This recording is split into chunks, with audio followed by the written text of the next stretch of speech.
Ozarks Land. So now you got it. What are you going to do with it? So I'm driving home. You probably clicked on it because of this bountiful forage we call Kentucky 31 fescue. So the old timers would convert this wonderful grass into a pound of milk or a pound of meat, or sell it for hay. It's not absolutely the best forage in the world, but I personally love it. And I can tell you this: you will lose less if you have cattle and harvest Kentucky 31 fescue efficiently and effectively, and turn that into a product that you can sell either value add or on the commodity market.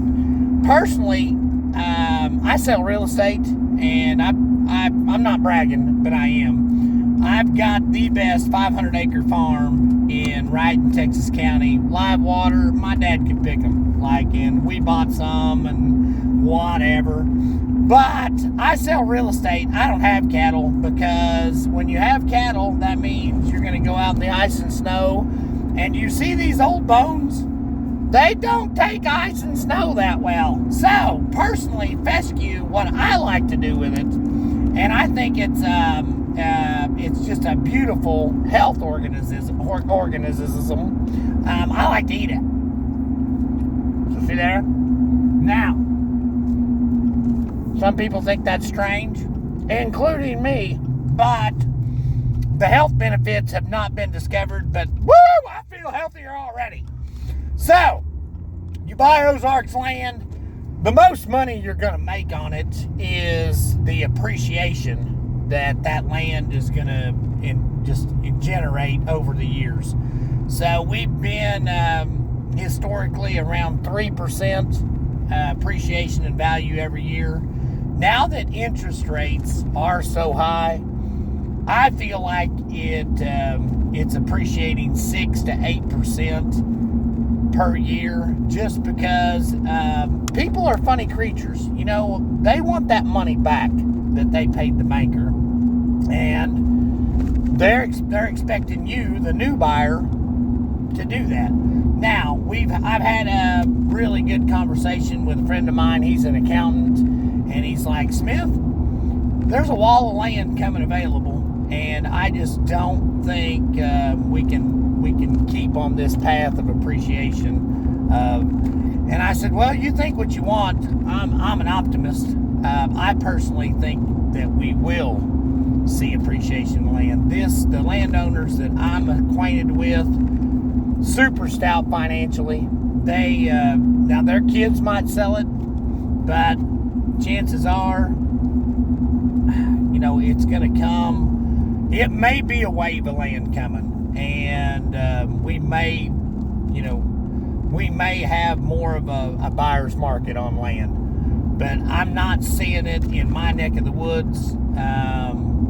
Most of the folks that own land and have children they've done a pretty good job, and there's not really a bum in the lot, and so they're going to look at it as it's worth this much. I'll sell it if I get this much. If I don't, the taxes ain't much, I'll tell you that. So having land in the Ozarks, you can lease it out for hunting, maybe $10 to $20 an acre. You need at least a 40-acre deal on some of these programs in order to make it worthwhile for hunters to lease it. You can lease it out to cattlemen, and to the right grazer, that's probably a good idea. To the wrong grazer, it's a horrible idea, because they're going to use and abuse it. Either, look at their places. If the fences are up and their equipment's in pretty good shape, and it's a cost of doing business, and they put money back into the land, they keep it brush hogged, sprayed, fertilized, nutrient level. They look at their cattle, or they're carrying good body condition. It's hard to starve a profit into anything, and the older I get, I love to bargain and this and that. But anymore, I'm like, just give them their money. If they're asking a fair price for their service, for heaven's sakes, I'm in sales. I get it.